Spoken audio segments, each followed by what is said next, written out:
1995 Auto Trader British Touring Car Championship was the best yet. The cars were faster, the racing closer, and the action even more spectacular than ever before. This is our chance to see it from the driver's viewpoint. So take your places, fasten your seatbelts for In-Car Experience 95.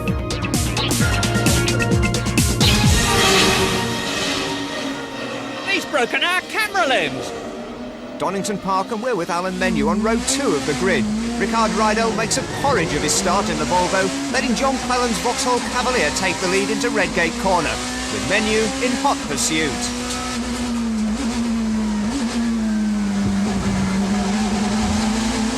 Fifth gear down to third, then up to sixth again. Down the Craner curves at 120 miles an hour. But on the first lap, the tyres aren't up to full working temperature, and the fronts warm up faster than the backs too, so watch out for a big twitch at the old hairpin. Opposite lock at 100 miles an hour, then up to sixth gear. 130, then down to fourth for McLean's. Menu's driving the brand new Williams-prepared Renault Laguna, which the team only finished 4 days before the race. It's looking good right out of the box. Up to the double apex Coppice corner and onto Starkey Straight.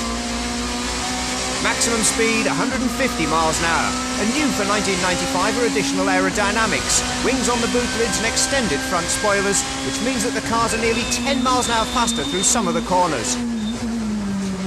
They help the car's stability over the curbs too.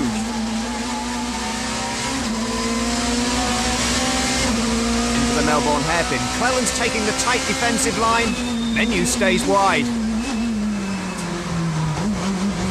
The Renault seems slightly quicker through the corners, but Clelland's out in front and he can control the pace. He's set to stay that way all the way to the checkered flag.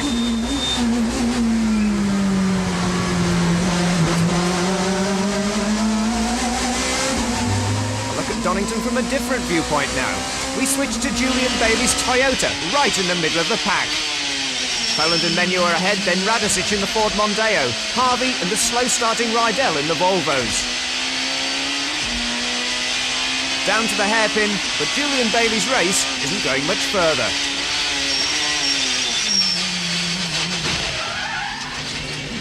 Well, Bailey's shaking his fist at Johnny Cicotto's BMW, but it wasn't his fault.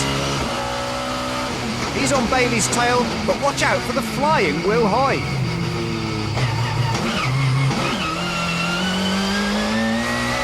Things weren't going much better for Derek Warwick either, ex-World Sports Car Champion, ex-Formula One. But the Alfa Romeo's underdeveloped this year, and it's obviously a real handful.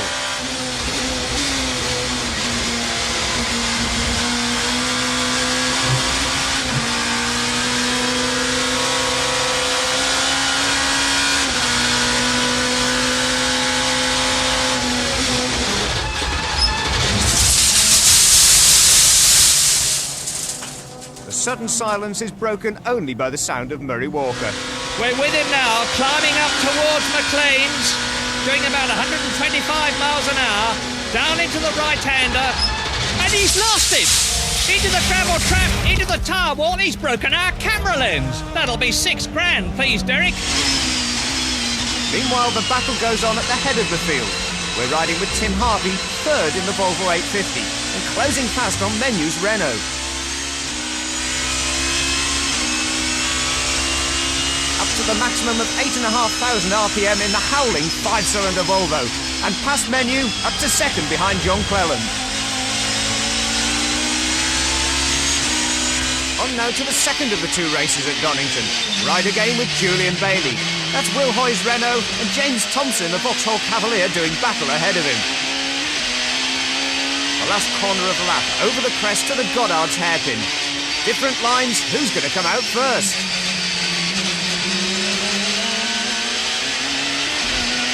Hoy holds on to his advantage, but James Thompson, the 21-year-old from Yorkshire, is in determined mood.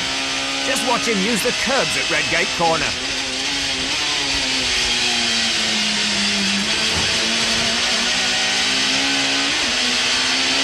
That is curb hopping at 120 miles an hour, and the speeds are building down the Craner curves. Meanwhile, we join James Thompson's teammate John Quelland in hot pursuit of Paul Radicic for third place.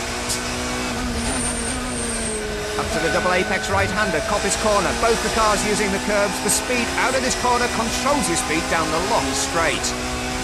The Cavalier tucks into the Mondeo slipstream, and look at the windscreen wiper waving in the turbulence from the car ahead. Quelland tries his luck at the S's, but Radicic keeps the door firmly closed. Now it's the Scotsman's chance. Quelland goes through, but Warwick's bad luck continues. Car repaired after his shunt in the first race is heading for the pit lane and retirement.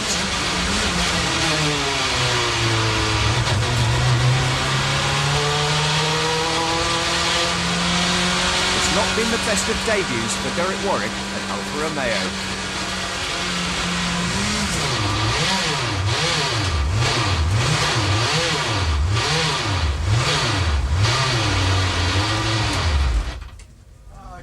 It's just so bad. Okay. I've got a vibration from the brakes, I can't hold on to the steering wheel. Okay, now jump out there, Derek. I don't know whether you want to change anything or do anything.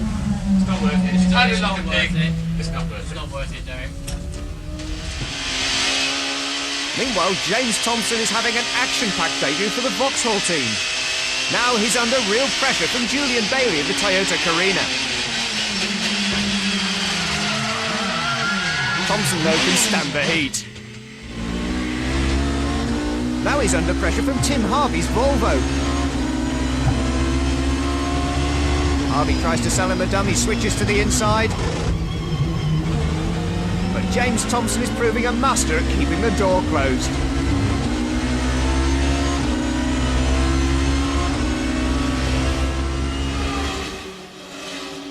Oh, hi, John the New. You are off indeed.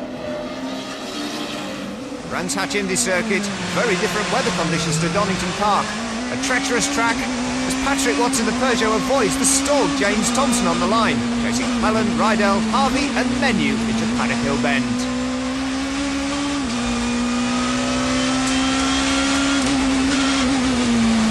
Up to Druid's hairpin, watch out for John Quelland. He's dropping back and he's going to be door handle to door handle with Menu down through Graham Hill.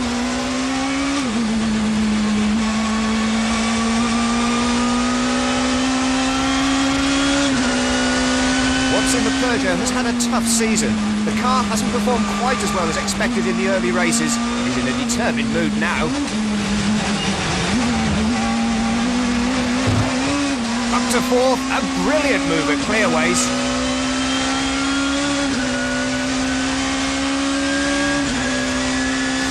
Now we switch to Richard Kay, a former Brands Hatch racing instructor. There's the yellow flags waving on the line. There's the stationary Thompson. Kay in his privateer Mondeo battling with Nigel Smith in the HMSO Cavalier. There's Matthew Neal, the third leading privateer.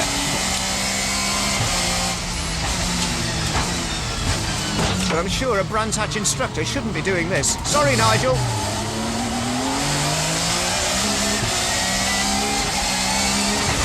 Just to show how close it is in the pack, the rear-facing camera on Johnny Cicotto's BMW has already been realigned by Kelvin Burt's Mondeo, Julian Bailey's Toyota and Will Hoy's Renault.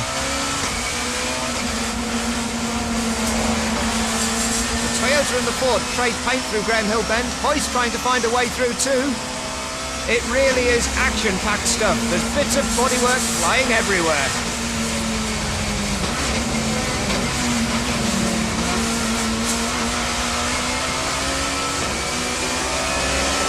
Bailey gives us an even closer look at his sponsor's decals. But across the line, it's serious stuff. Up to 125 miles an hour, now braking for Paddock Hill Bend.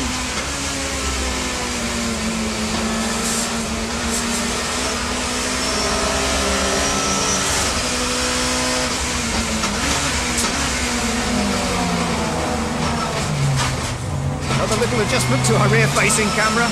But down Graham Hill, what we can't see is that there's been an incident on the other side of the track and the red flags are being waved. Bailey's so close to Cicotto, he can't see the flags either. Yet more body damage. As the weather and track conditions got worse, John Cleland was in trouble. He gambled on staying on slick, untreaded tyres, and it was definitely the wrong move. You can hear the Cavalier aquaplaning at over 100 miles an hour. Even the Flying Scot can't hold it.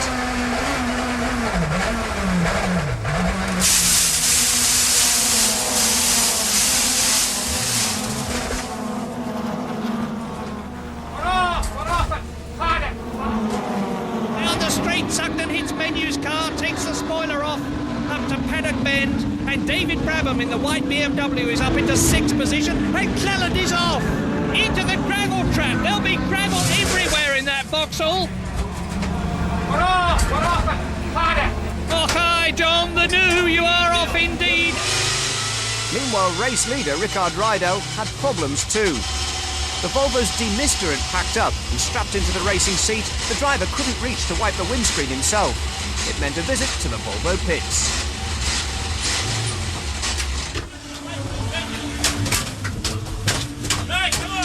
Frantic work by the mechanics with team boss Tom Walkinshaw shouting encouragement before he walks away in disgust on the right side of our screen. Sorry? But the problems continue. The car is already steaming up again. The mechanics are forced to open the window to let the air go through. Open it!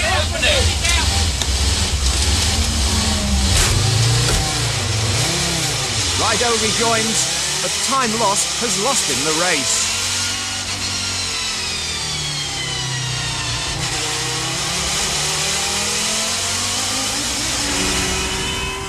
Meanwhile, Paul Radicic is struggling with the V6 Mondeo. Its engine's powerful, but it also makes the car nose heavy. Not what you want in these conditions. But Paul's problems were to continue.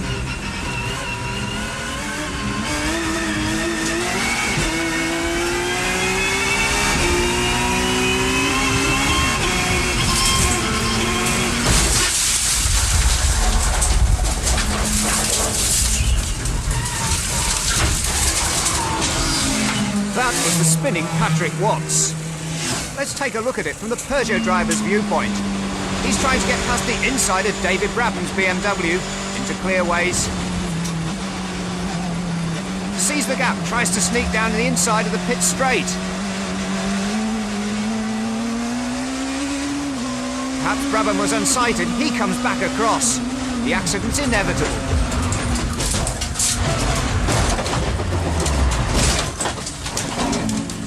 That was a big one. Brabham too had an incident-packed race. Just watch the two Alphas ahead of him on the start line. The ever-unlucky Derek Warwick gets taken out by his teammate Simoni.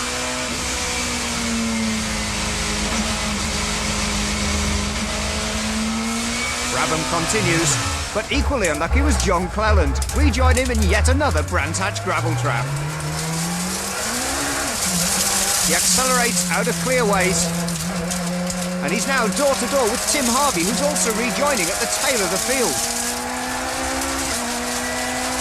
But Cleland hasn't used his brakes since he's been in that gravel, and he doesn't know when he hits the pedals for Paddock Hill Bend, the brakes have failed.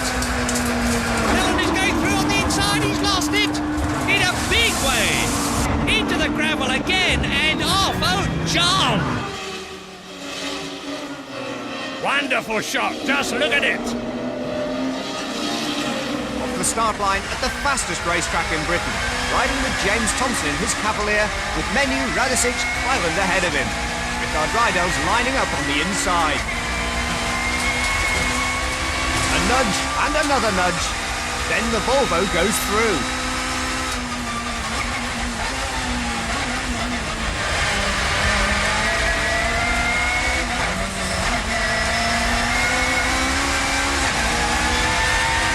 Already the cars are doing well over 120 miles an hour. Out through the left-hander at Noble, now the speeds really start to build up. Watch out for the second marshal post on the right. That is the awesome Church Corner, taken at 160 miles an hour.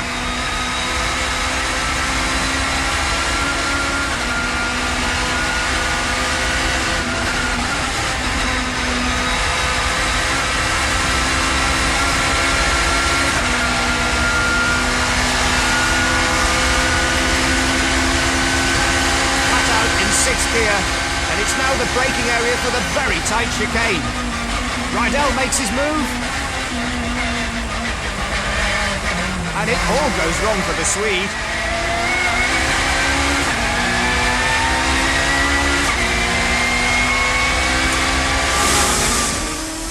Now we look at the start from the viewpoint of Matthew Neal, the leading privateer in his Ford Mondeo. Patrick Watts, James Thompson and Paul Radicic, 3 abreast ahead of him. But he's under pressure from behind too.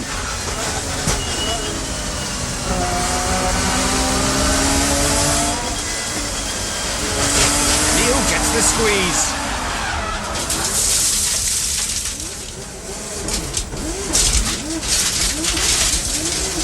Neal limps back across the grapple trap and eventually regains the track.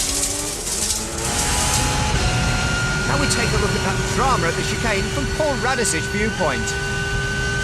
Alan Menu and John Cleland ahead, but don't forget there are 2 cars right behind. One of them is Rickard Rydell.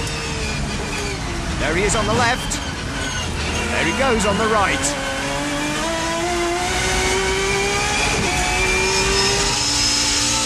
Now we're riding with Rickard Rydell. Radicic is ahead, and Rydell is already planning that move. Tries to sell him a dummy on the right-hand side of the track. The experienced Radicic, though, doesn't fall for it, just keeps defending. Rydell forced to go all the way around the outside.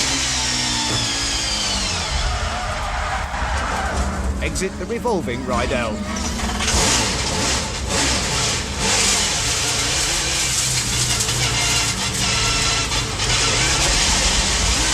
Volvo bumps over the curbs. He's back on the track, but half a lap down. Now we ride with Kelvin Burt's Mondeo, looking back at Julian Bailey's Toyota and his teammate Radicic right on his back bumper. And that high-pitched scream is coming from Burt's differential. It's already starting to protest at the punishment the side loads of the Thruxton circuit are dishing out.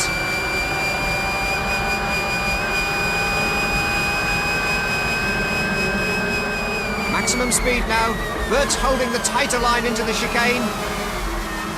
Radicic right on his tail. Then it's the Toyota.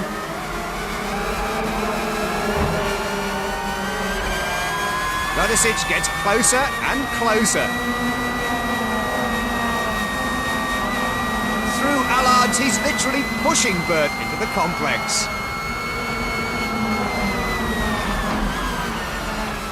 Tyre smoke from Radicic, even more tyre smoke from Bailey. These cars are right on the ragged edge.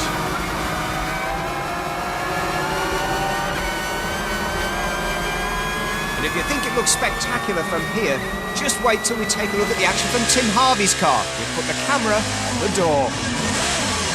Sugden on the right. Into Allard, the right-hander. Johnny Cicotto goes through in the BMW. Simone's Alfa Romeo. Wonderful shot, just look at it. Real action. There's Matthew Neal's Ford Mondeo. Harvey's trying to go through. Oi, he clips the Ford and it disappears. So now we know what happened to Matthew Neal.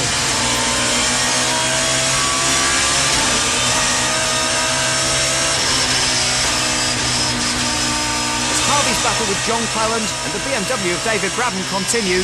Just watch the tyre distortion on the wheel rim as the big Volvo's Dunlops battle against the side loads at 150 miles an hour.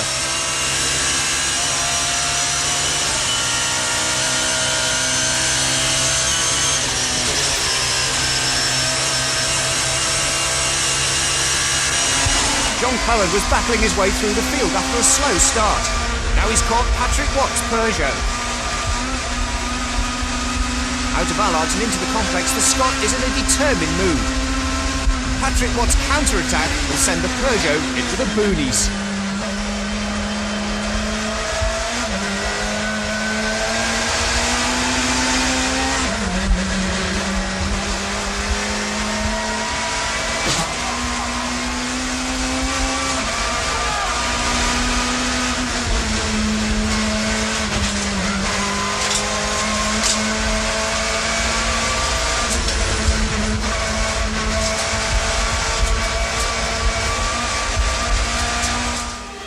130 miles an hour, 140 miles an hour, 145 into Cox, third gear.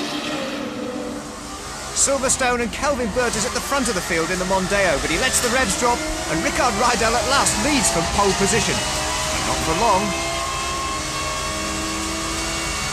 Radicic challenges, and Rydell makes a mistake at Cox. As he runs wide, the Ford heads into the lead. Kelvin Burt, though, is in trouble. His Mondeo's been swamped by the pack. Menu and Hoy in the Renaults, John Cleland in the Vauxhall all go through at Beckett's.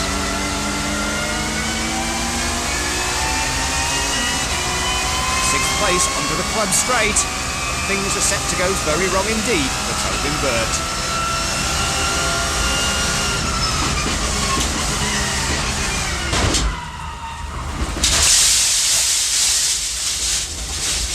He brakes late, gets a nudge. And he takes to the Brooklands gravel trap, rejoining just in time for Hamish Irvine to have a spin in front of him. But things are worse. Listen to the broken suspension.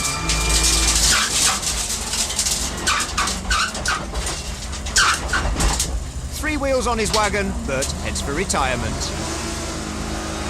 Meanwhile, James Thompson is having a stunning battle with Will Hoy.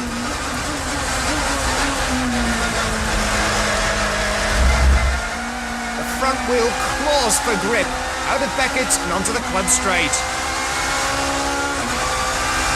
This battle is a corker.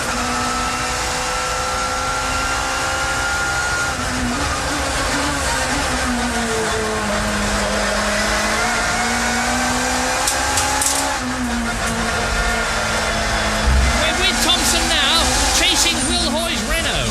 What a fantastic shot this is. Out of Luffield, up to Woodcote, the last right-hander. Past the grandstands on the left. 130 miles an hour, 140 miles an hour, 145 into Cox, third gear, 85 miles an hour, turn in.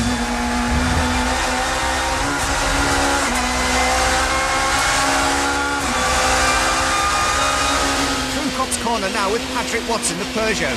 David Leslie's Honda Accord ahead.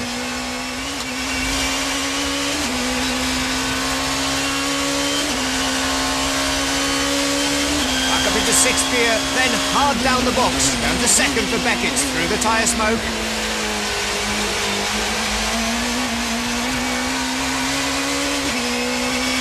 One of the Renaults in trouble, that's Menu. Watts hits the rev limit in fifth, up to sixth. Meanwhile, the battle still goes on between James Thompson and Will Hoy.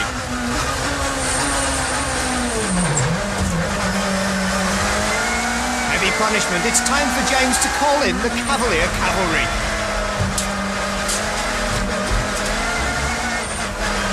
Teammate Cleland puts Hoy in his place.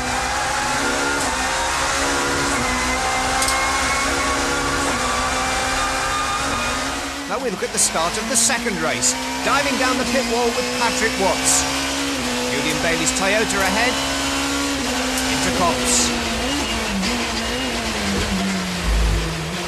Patrick removes Bailey from the equation. David Brabham's been slow off the start line, but watch out for Watts and the spinning Bailey ahead.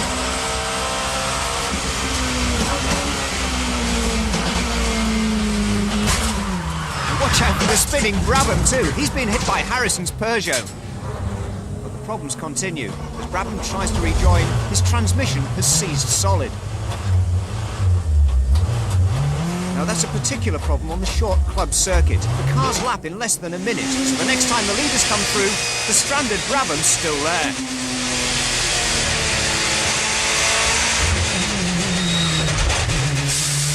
A hairy moment for the bearded Scot, David Leslie. Now Leslie's compatriot John Cleland had started unusually far back on the grid at Silverstone. Then he'd been delayed when Bailey spun across the front of him.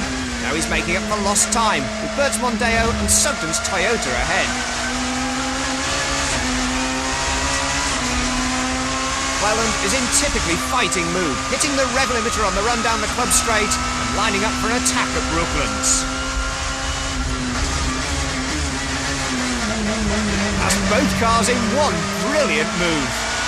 worth a second look from Bert's viewpoint.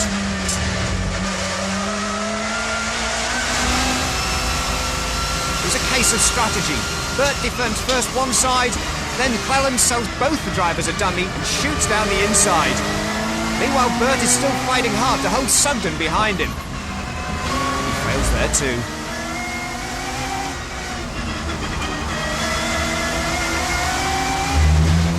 But that's a battle that's set to run and run. We're back with John Cleland for the second race at Silverstone, with Sugden and Tim Harvey's Volvo now trading paint.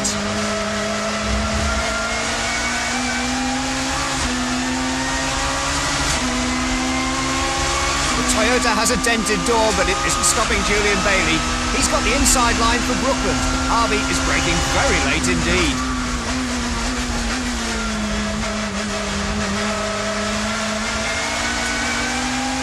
Eventually, the Toyota muscles its way past.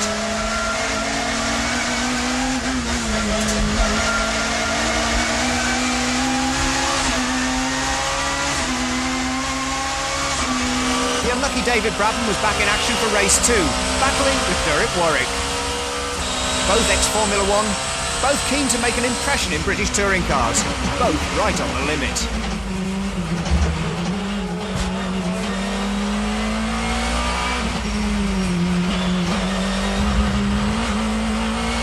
Let's see how it looked from Derek Warwick's viewpoint. A full 360-degree double axle.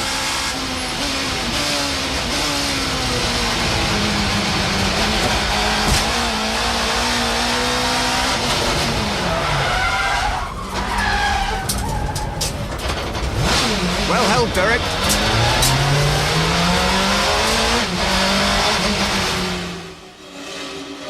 Up over the tyres and down. It's always a crowded start line at Alton Park, and just watch pole position man James Thompson on the right as Paul Radicic magically finds the way opening up for him. Into the lead through Old Hall, it's the first bit of good luck that the Kiwis had all year. Alton Park really is one of the ultimate drivers' tracks. 110 miles an hour through Cascades. Ricard Rydell piles on the pressure, but Radicic holds on. Now up to 150 miles an hour on the way up to Ireland. 130 through the left-hander. And brake halfway through it for the hairpin. Down to second gear, just watch the fight through the steering wheel as the 300 horsepower Mondeo piles on the pressure. 85 miles an hour, up to 110, then back down the box for the Fulton chicane. Curb hopping on two wheels as you head over Hilltop.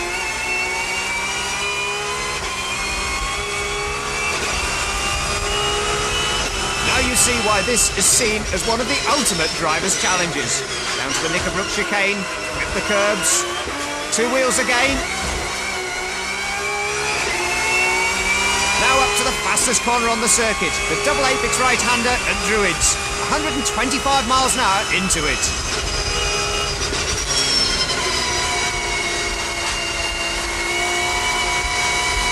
Now it should be up to 150, but Radicic is backing off. The red flags are being waved. Radicic has led the first lap. The race, though, is being stopped. His bad luck strikes again.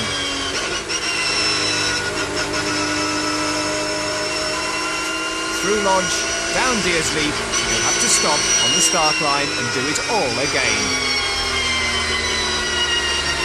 But let's take a look at the start the first time round again. This time it'll be from John Cleland's viewpoint. Ricard Rydell's on the right, but watch out for Kelvin Bert's Mondeo. He tries to squeeze through a gap, but clips Thompson in the process. Thompson slides, but somehow keeps it off the Armco. But still watch the battling Bert. Now he's in trouble. Off into the dirt, but back onto the track. Amazingly though, that wasn't what stopped the race. We joined David Brabham to see what brought out the red flags. Into Island Bend, watch out ahead for David Leslie's white Honda Accord.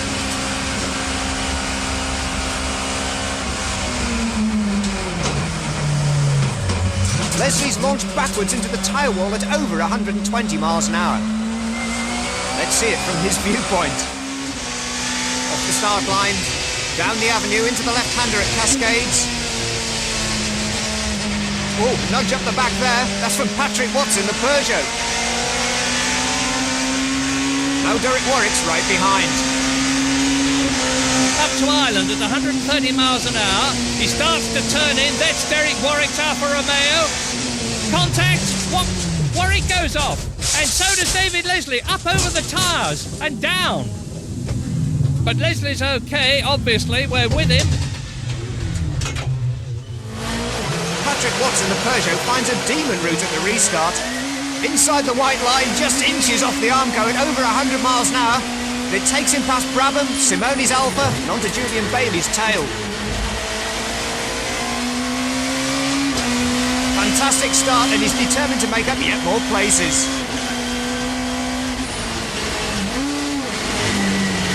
Nudge on Bailey's tail, Bailey spins.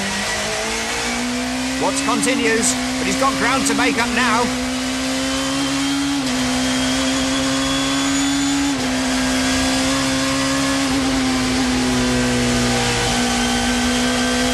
Tiptoeing in top gear, now hard on the brakes into the hairpin.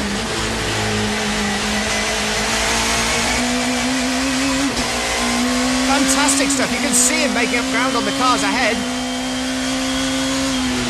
And Watts has the reputation of being the fastest man in the world over curbs.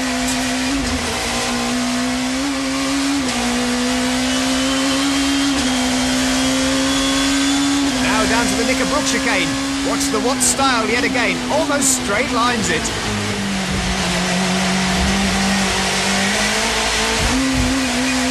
And all the time the train ahead are getting closer and closer. Now watch on Watts' instrument panel. One red light means he's getting close to the red limit.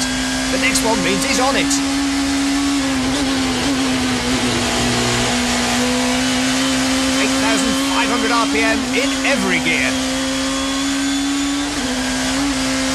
Now down to Lodge Corner. Braking at less than 100 metres. Down the box. Car goes light over Deersley. Runs wide, right up to that pit wall again. Brilliant stuff. That was the front-wheel drive approach. Now we're with David Brabham in the rear-wheel drive BMW. Let's see if there's a different style. Crowded pack, Harvey menu, Hayes Honda. Right on the tail of Harvey's Volvo. Turning in on the power. There goes Bailey, the delayed Patrick Watts on the right. Cars locked together.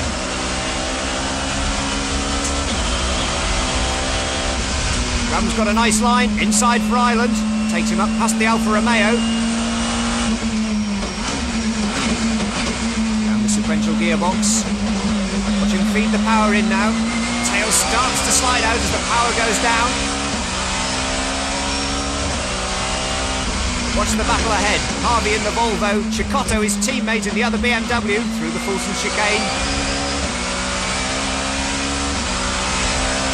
Hilltop down to Knickerbrook. Harvey's lining up to make a challenge. Tries it down the inside. It all goes wrong. Cicotto's stranded. Harvey rejoins. Oh, a narrow escape for the Volvo.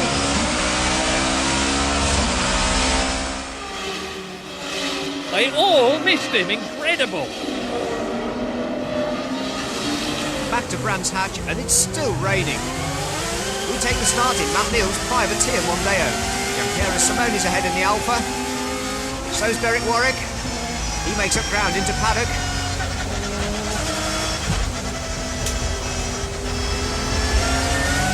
Tiptoeing through. The conditions are atrocious. This race is set to run on the full Grand Prix circuit. But as Neal fights with the Peugeots of Simon Harrison and Hamish Irvine, it's not set to get beyond Graham Hill Bend.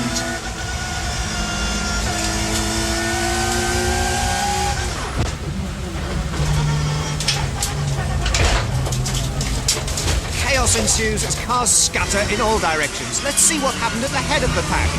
We're riding with Radicic. Up to fifth as Will Hoy runs wide at Druids. Thompson and Menu battle for the lead, then Rydell and Cleland. Thompson's forced off the racing line, slides into Rydell, the Volvo spins. And that's the sound of another three-wheeled Mondeo. It's getting a bit crowded for David Brabham's BMW too, chasing Watt's Peugeot and Sutton's Toyota.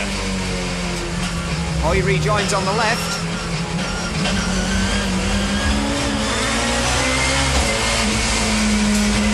Will Hoy is ahead.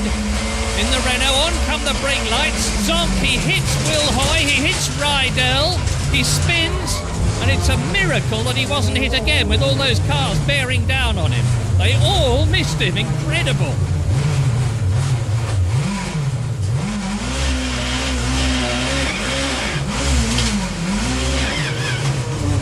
A nifty three-point turn for Brabham, but the Mondeos of Matthew Neal and Paul Radisich are going nowhere. And at the restart we join Derek Warwick, chasing the battling Toyota twins, Bailey and Sugden. Obviously no team orders there.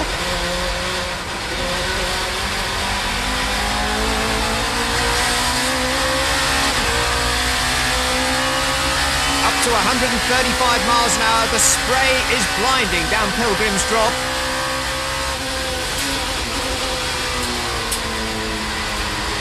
Into Hawthorne's, Bailey gets the advantage. Warwick's closing on Sugden, but he's got to watch his mirrors. Someone's challenging him too.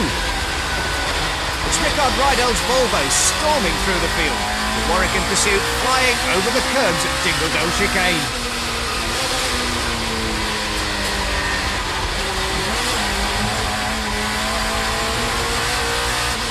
But the cars to beat at Brands Hatch were the Vauxhall Cavaliers. Let's enjoy a full lap of this classic circuit with James Thompson, slotting in behind his teammate John Cleland on the run-up to Paddock Hill Bend. Cold tyres, don't forget, slippery conditions, but the Cavaliers running 1-2. And it's still 120 miles an hour into Druids. Cleland and Thompson taking the tight defensive line. There's a Renault on the left.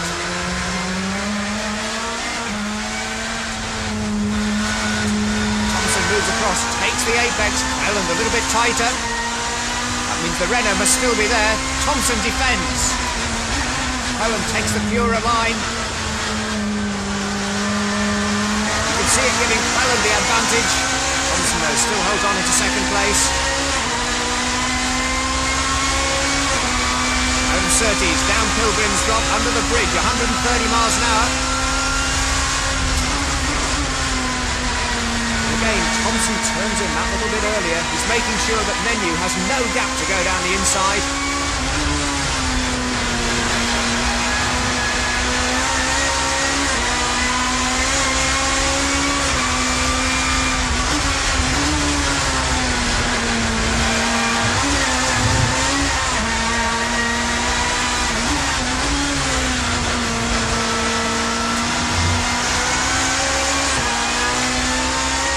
Into sixth gear, 135 miles an hour under the bridge.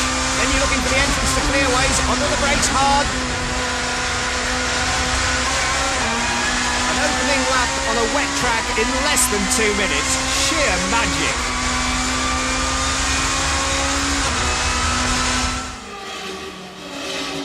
This is the ragged edge of adhesion. Back to Donington Park, and Paul Radisich makes a nifty switch to the inside of the track, following Menu into Redgate. Thompson was third on the grid, but watch out for his white Cavalier, forced wide, he's dropping back.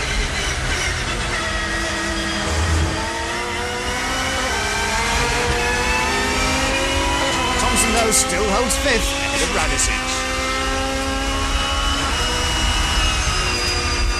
Mondeo forced to make room, Thompson slots in. His teammate John Cleland leads at the head of the pack. Through the old hairpin, 120 miles an hour, building speed. Radisich is looking for a way through at McLean's.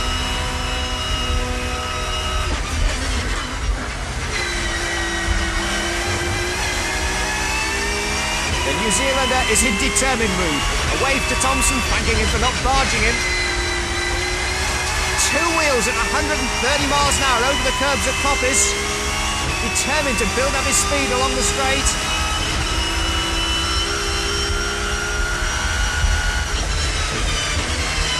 The new challenges Rydell for third. Radisich monsters the chicane at the S's. Now it's down to the Melbourne hairpin. Just watch how late they brake. Less than yards from the corner, down from 120 to 80 miles an hour. And on the run up to Goddard's, look on the right, the white Honda of Leslie's challenging for the lead. Clelland's defending. And that's Dave Leslie on the dirt.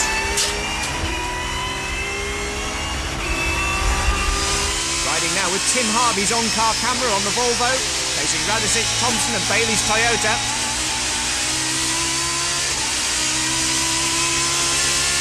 Out of Cobbiss corner, up to maximum speed, and that is Kelvin Birchmont Dale alongside.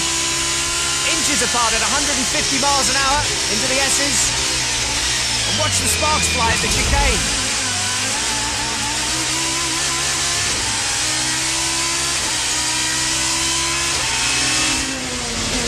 Now we join that battle for the lead.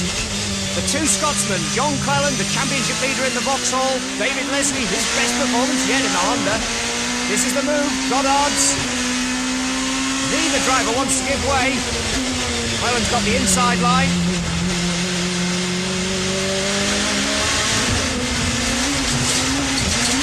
David Leslie is not a happy man.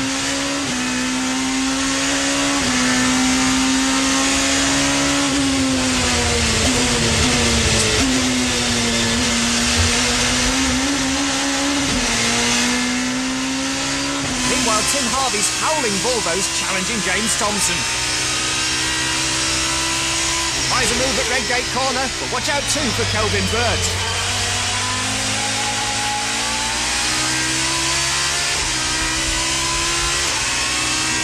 Look how close they are as they go into the Craner curves. We're on car with Harvey. This is the ragged edge of adhesion. Down to, oh, and Kelvin Burt goes through. He's gone off. He's gone off. Has he? No, he's still there. Well, fortunately, our camera was on Burt's front bumper. Inch perfect driving at 135 miles an hour.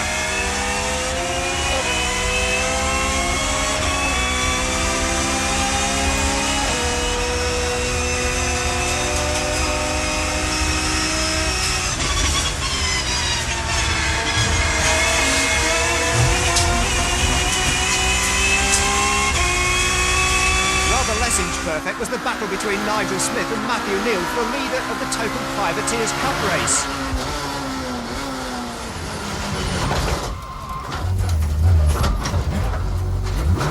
Neal is out on the spot. Smith tries to continue.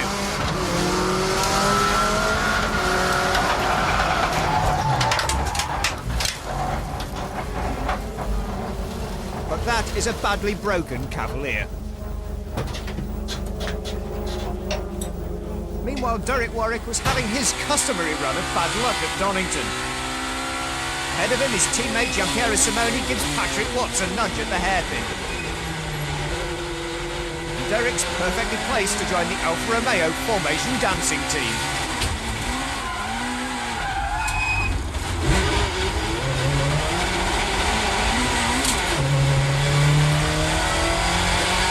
Protagonists rejoin, and David Brabham's in the ideal place to watch as the Alfa Romeo Peugeot battle continues.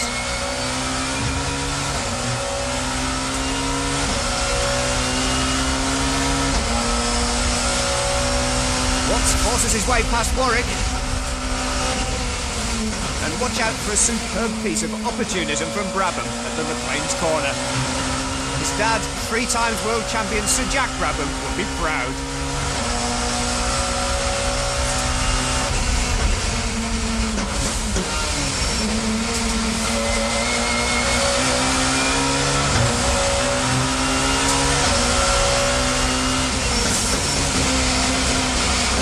BMW's got both the Alphas in his sights.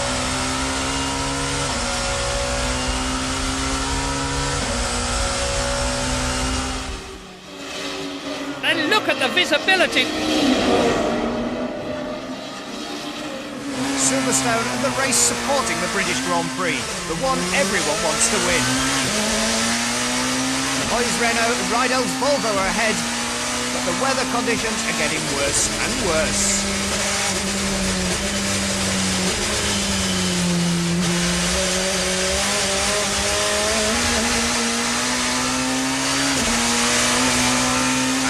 corner, heading to the Beckett chicane. It's out there somewhere in the spray.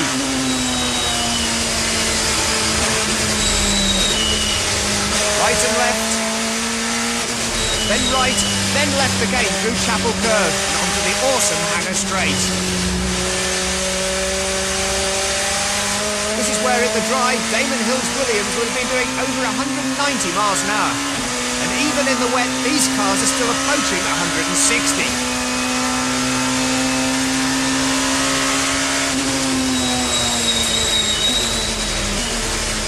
James Thompson's Cavalier on the left, cuts across.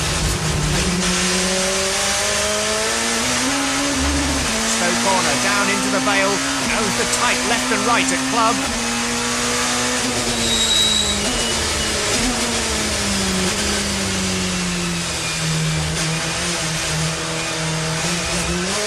A big armful of opposite lock there, a nudge from behind for David Leslie.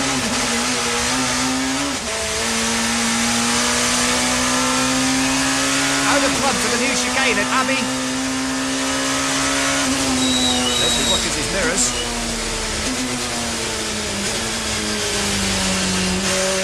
And that's Tim Harvey storming his way through in the Volvo.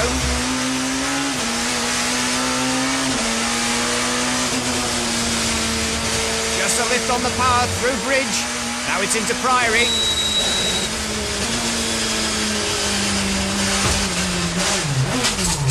And that was Kelvin Burt's Mondeo. A frustrated and furious David Leslie rejoins down the field.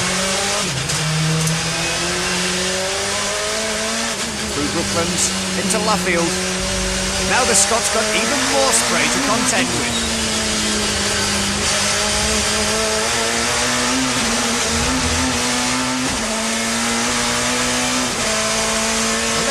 Look at that incident from Kelvin Burt's viewpoint. In car with Kelvin Burt, and look at the visibility. That's David Leslie's Honda ahead. Into the left-hander. Burt's attacking. Oh, and he's hit Leslie.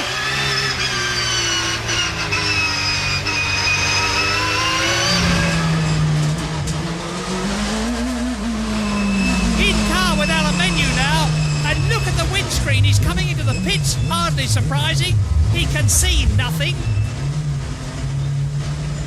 Why they can't get the demisters working is beyond me, but still they haven't. And he's had to stop and let his pit attendants clean the inside of the windscreen. And he's lost time, he's lost places.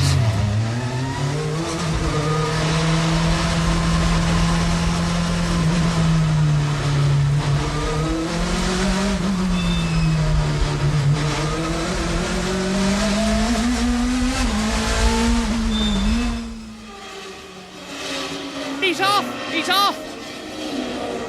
It's back to the sunshine again, though, in the Scottish Highlands at the Knock Hill circuit. We're riding with Will Hoy on one of the most spectacular tracks in Britain. A tight, twisting corkscrew on a mountainside. Two Hondas ahead, David Leslie on home ground and James Kay, the Yorkshireman.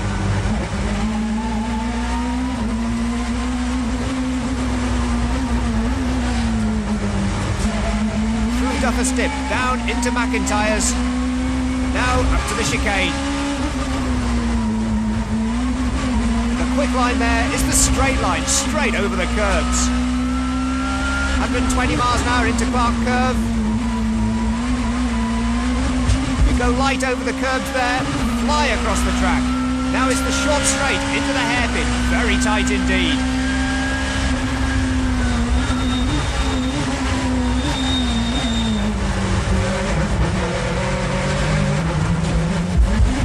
Shattering the glass there, that was Tarquini's Alfa Romeo.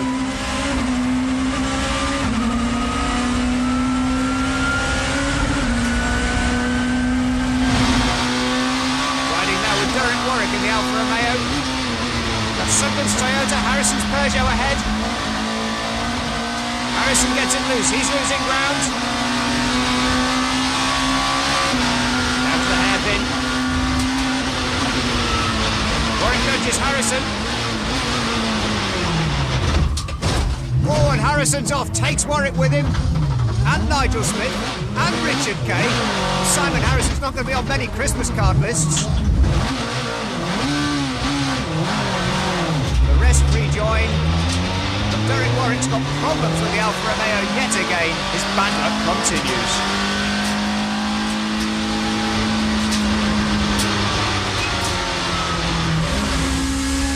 Is the view back from race leader Alan Menu's car. Under the bridge, down Duffer Stip, Rickard Rydell's Volvo in hot pursuit. But listen to the Renault's engine note as he heads for the chicane. The car is missing gear changes.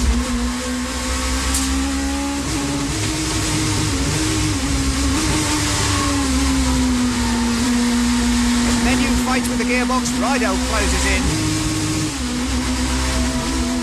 The race is over for the Renault. Rydell already through. Harvey storms past two to make it a Volvo 1-2. Meanwhile, Julian Bailey in the Toyota is chasing the Mondeos. Radicic and Burt ahead.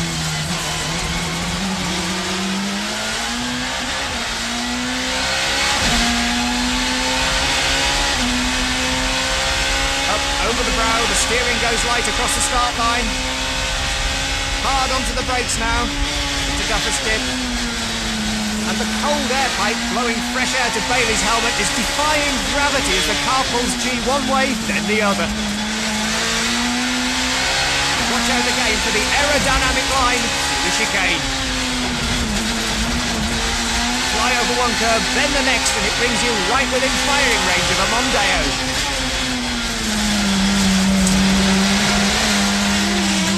A big nudge on Radicic's tail this time.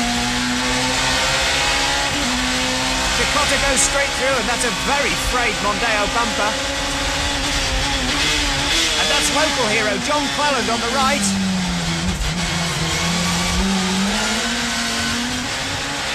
There's Cleland's mirror. Meanwhile, Derek Warwick is still having a wild ride in an ill-handling Alfa Romeo. Left, right, over the curbs. Now up to 105 miles an hour for the approach to Clark's, the right-hander. Over the curb, over, and he's off, he's off. Listen to him, he's keeping the engine running, fantastic. He's facing the right way, brilliant recovery. But the best demonstration of curb hopping of all is on car with Kelvin Burt.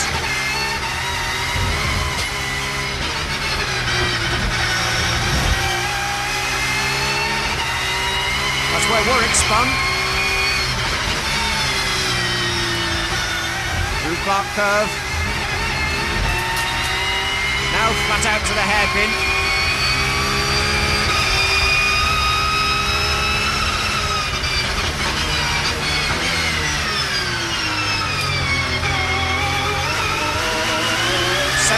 Miles now, up to 130 across the start-finish line, but Burt has a big surprise ahead of him when he reaches Duffer Stip.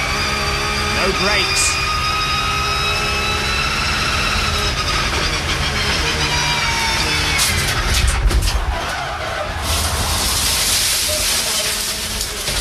Somehow he avoids disaster, but that was a big moment. But he's close, too close. And at last, a dry track at Brands Hatch. Tim Harvey, sixth on the grid, cuts to the inside behind Radicic in the Mondeo. Johnny Cecotto moves up ahead of the Ford. It's very tight at Paddock Hill Bend. It's going to be even tighter at Druids.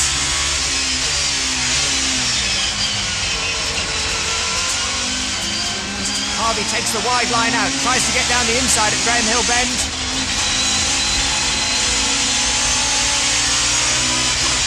Nudge up the tail there, big twitch at 120 miles an hour.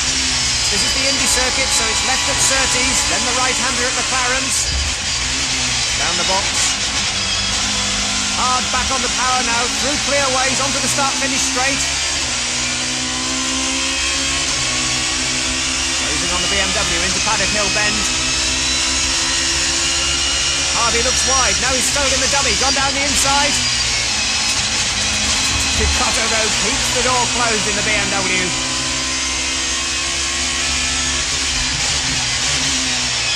Menu moves up a place.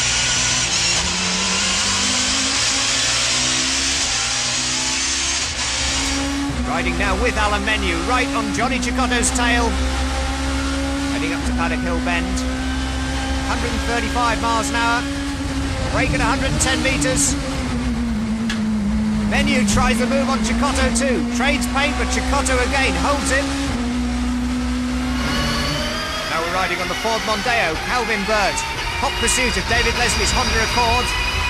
Out of Graham Hill Bend, he's lining up for a challenge at the complex. Surtees, McLaren's.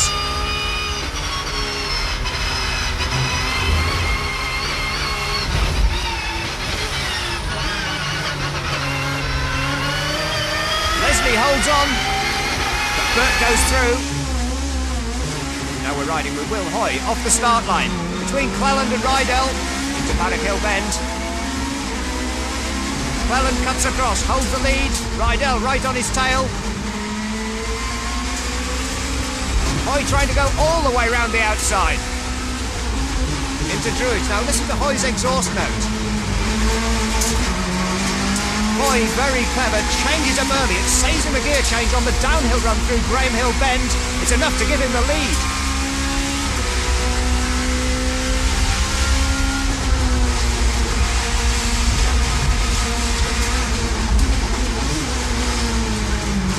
Renault's suspension works overtime.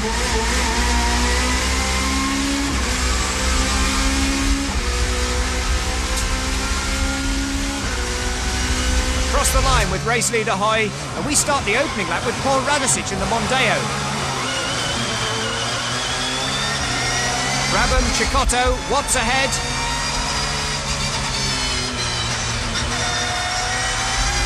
A disastrous start for the Kiwi. Now Radicic has to fight back.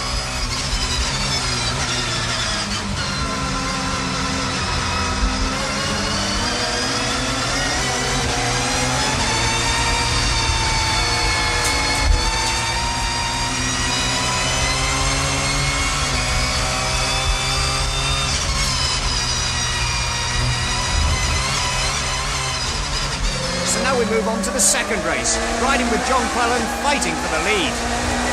Rydell ahead. We're with John Cleland in the Vauxhall. Out of Graham Hill Bend, up to Surtees. On go the brake lights from the Volvo. Rickard Rydell's on the right line. Out he goes though now. Was there contact? Did Cleland touch the Volvo? It's hard to tell. Well, that was a controversy that would run for some time after the race. Meanwhile, Matthew Neal was a lot more sure about the attentions of Derek Warwick.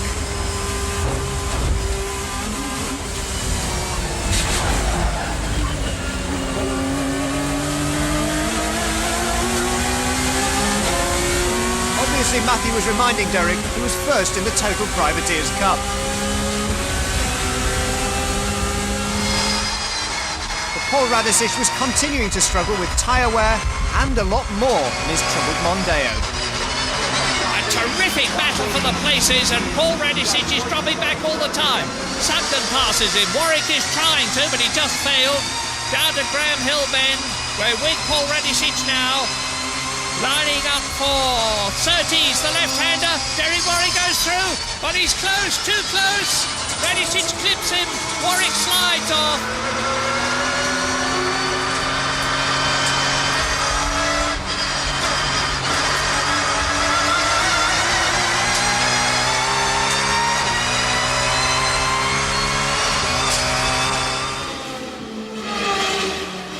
Changing tyres. Rapidly changing weather conditions made Snetterton races a gambling game, tyre poker. A thunderstorm on the starting grid meant the leaders all started on full wet tyres. Then a strong wind dried out the track as Menu chased Rydell, Cleland and Harvey into the first corner.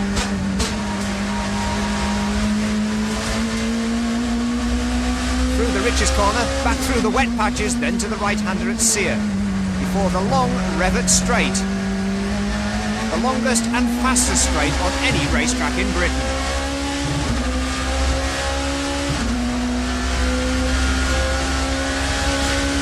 ...160 miles an hour, and you've got to brake very hard on a slippery track for the S's. This really challenges the bravery.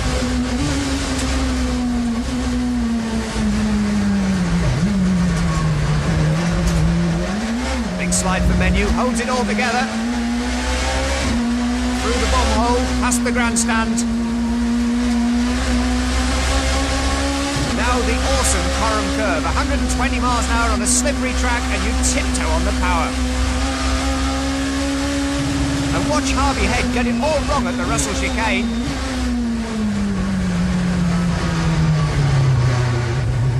And not for the first time, Harvey rumbles across the gravel track and rejoins.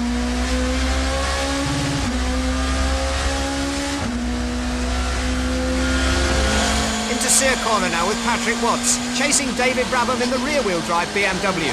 Just watch the tail slide and Brabham work on that steering.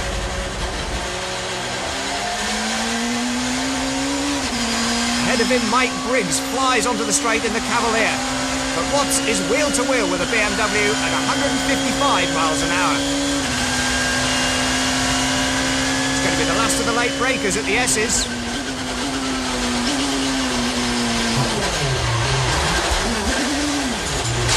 And off goes the Peugeot, but Patrick piles on the power and dives through the gravel trap to rejoin.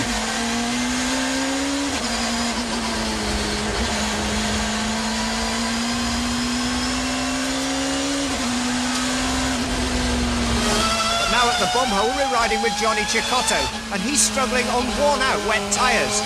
The dry track has literally torn them to pieces. Now look at this left hand. On the intercom button on the steering wheel, Rob Gravitt, the 1990 champion, goes through. He's on the radio to the pits. And team manager Gunter Warthofer is going to pull a masterstroke.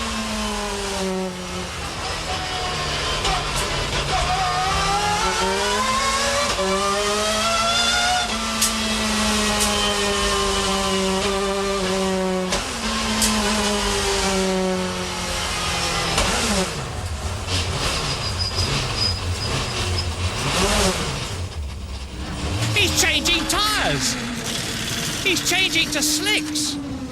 That shows you how bad the conditions are if you're on the wrong rubber. Now he's on the right rubber, or will be as soon as he gets onto the track. Slick tyres, hoping to make up time, but he hasn't got much of it left.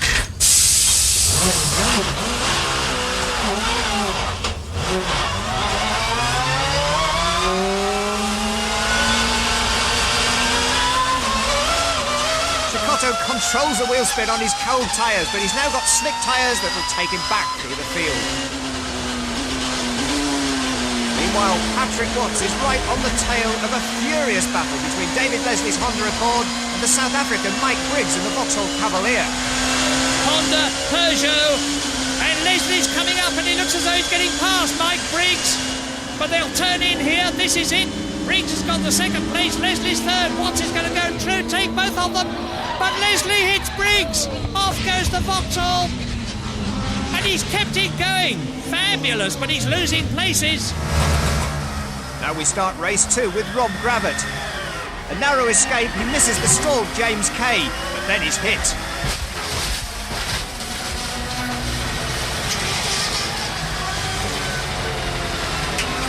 The Mondeo is wrecked. Gravitt, who finished third in the first race, can only park. In car with the man who unconsciously caused that accident, James Kay is now up and running. Ahead of him, it's Kelvin Burt in the Mondeo, Simon Harrison in the Peugeot.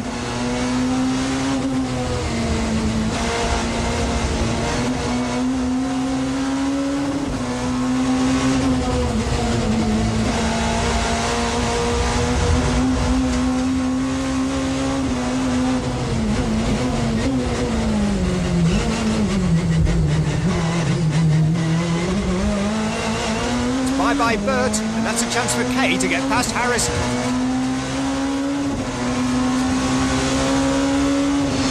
And now we're riding with the race leader, Rickard Rydell. Into the bomb hole.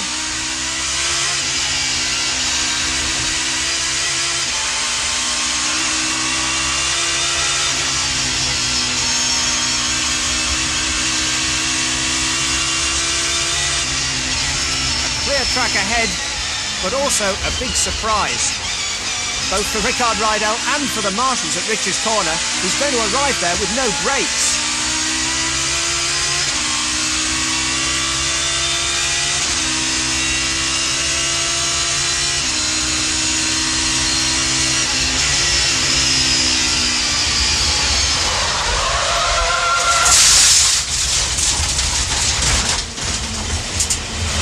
without doubt the closest escape of the season. Just a little late on the brakes, I would say. We return to Alton Park, and the championship title is at stake for John Cleland on the outside of the front row.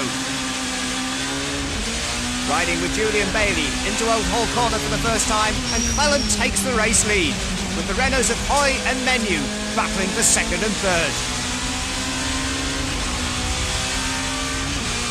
Now John Cleland needs to finish no lower than third place to be champion, but the Renaults and the Vauxhalls are also battling for the manufacturer's title points, so everything's at stake.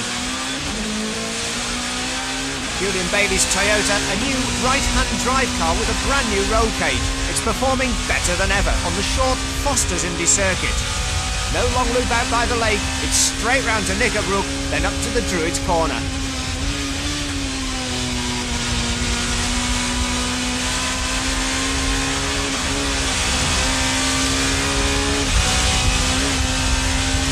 Into Lodge Corner, Menu is taking a look down the inside of John Cleland. Cleland in a difficult position. Wants to fight for the race lead, but doesn't want to take any chances. And that's how close it is at the front. Third place Will Hoy with Menu and Cleland hammer and tongs ahead of him. Into the new right-hander at Foster's. Down to second gear. Hop over the curbs. Then through Knickerbrook. No chicane this time. Now it's back onto the old long circuit, up the hill to Druids. And Alain Menu is really piling the pressure on John Cleland.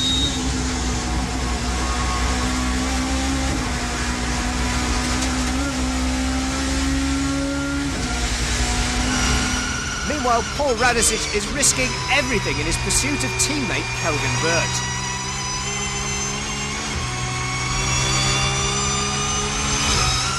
Radicic is deciding that he wants Kelvin Burt's place. He goes straight past his teammate, but just a little late on the brakes, I would say. Never mind, nothing ventured, nothing gained. He's lost a lot of places.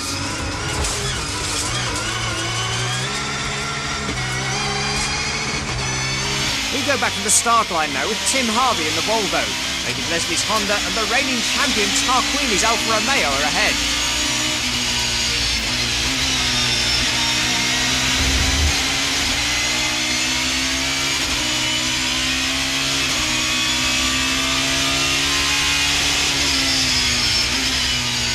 Tarquini missed half of the season of this year's British Championship, but even the Italian's talent can't get the Alfa further up the field.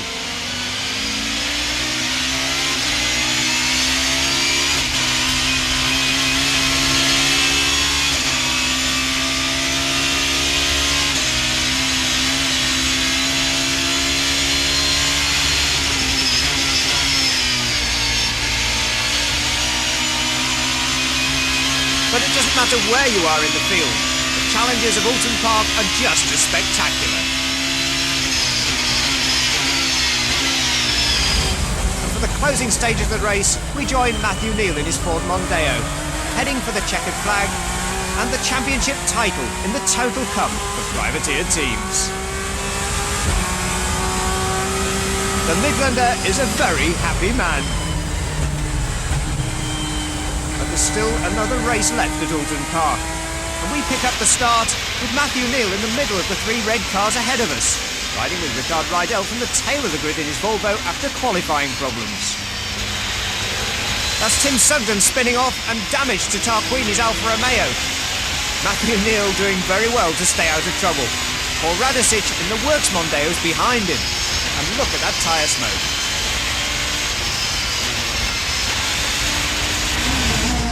Riding now with Will Hoy's Renault, Harvey, Menu and Cleland ahead of him.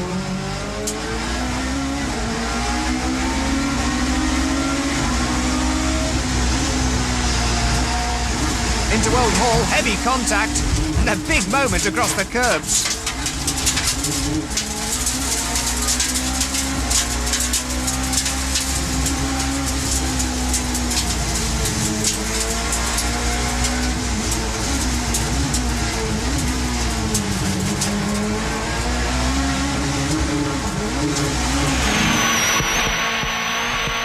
Warwick's chasing one of the Hondas. It's been a tough season for Warwick with the Alfa Romeo team. The one consolation is he's proved quicker than Tarquini, last year's champion.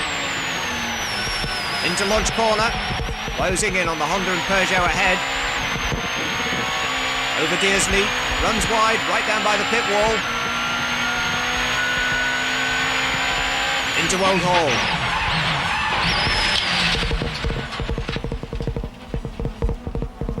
Warwick's miserable season continues.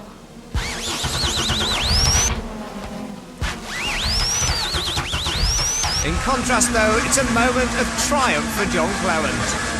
He's now third behind the two Renaults, but that is going to be good enough. He's heading for the checkered flag and the champion's title.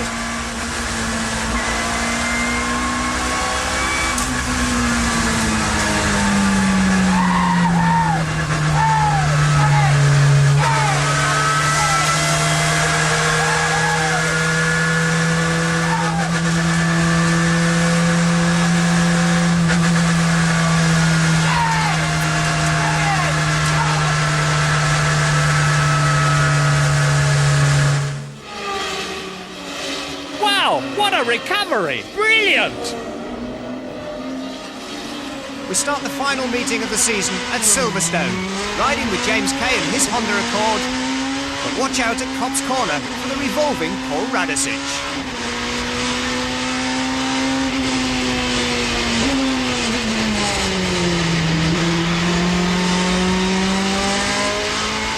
Mondeo straight into the wall. Problems too for Kay. The Alfa Romeos are moving up on him. First Tarquini, then Warwick.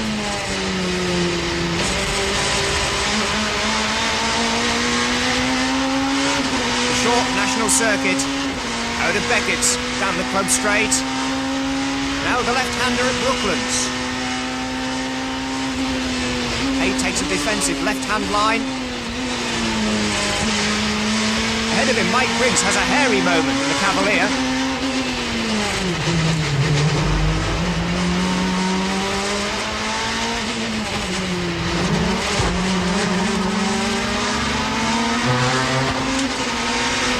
The rumble of the curbs, the Cavalier bounces over them, but Kay's down the inside.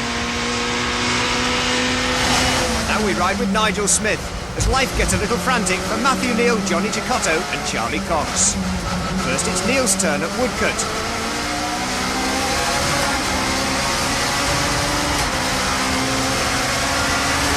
Now Smith tries to make a move on Cicotto's BMW. And it's Charlie Cox and the privateer Mondeo running alongside. Late on the brakes. And it's See Ya Smithy from the Aussie Charlie Cox. Now we join John Cleland, already crowned the champion, but there's still another title at stake, the Manufacturers Award. Battling with Will Hoy, but Alain Menu ahead is pulling away. And try as he might, the Scot cannot get past the second Renault Laguna. Watch out too as Hoy's car loses its rear bumper. At the same time, on the pit wall, white and yellow flags are being waved and the pace car is being brought out because so many cars are stranded around the track. With the two Renaults still in front, behind the pace car, Cleland can do nothing to get past and retrieve the manufacturer's title. He does have to wave to Julian Bailey though, who hasn't seen the warning flags.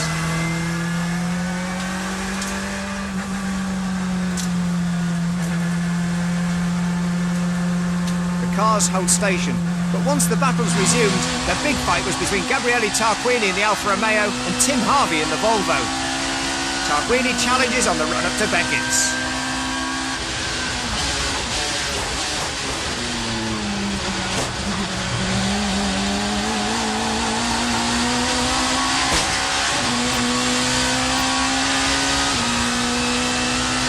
Onto the club straight, you can hear the bodily contact.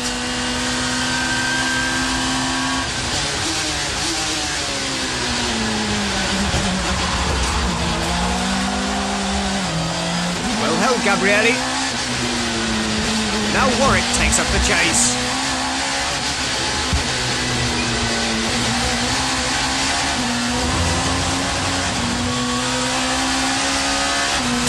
And race 2 was just as incident-packed.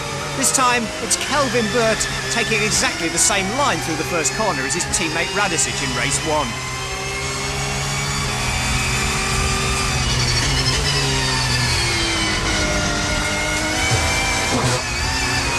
And Burt is off, just like Radisic in the last race. And we're with him. Wow, what a recovery. Brilliant.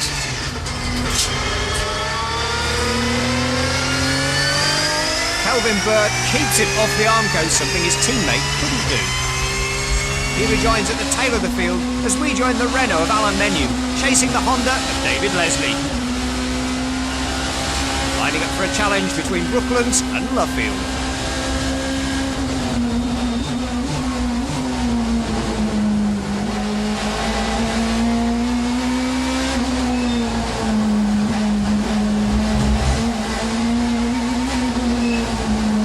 Saying goes, if at first you don't succeed, try again.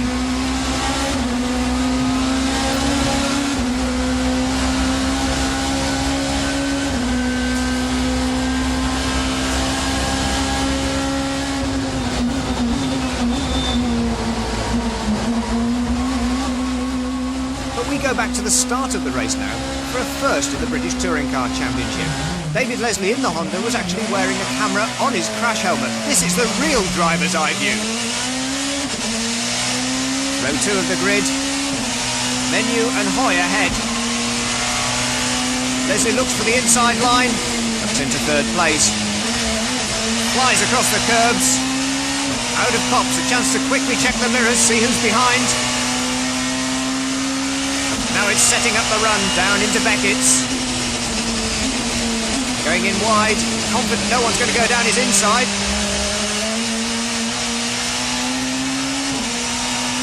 Now onto the straight, quick chance to check the dials, check the mirrors.